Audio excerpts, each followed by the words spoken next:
Good afternoon, folks. Steve Weiss with REDFIN here. Pay attention. Stop scrolling. If you're looking at homes in Florida right now, just stop.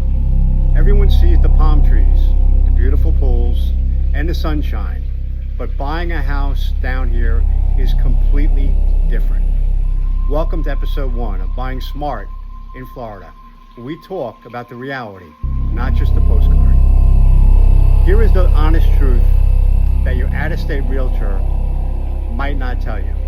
The house itself is rarely the issue. The environment is.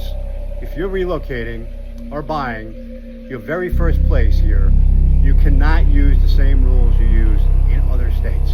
The hidden costs in Florida will absolutely destroy your budget if you are not prepared properly.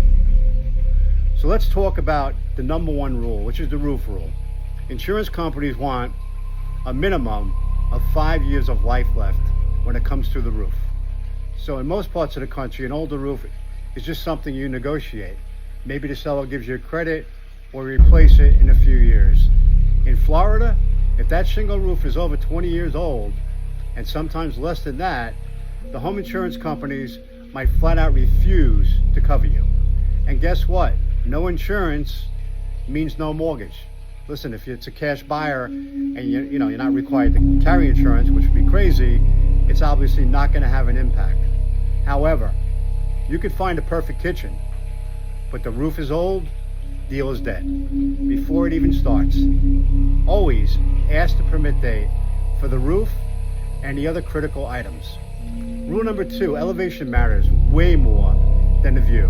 When you look at a house, do not just check how close it is to the beach. You need to look at the flood zone maps. You want to be in an X500 or an X flood zone. This way you will not require flood insurance. So 2 streets right next to each other can have completely different insurance rates.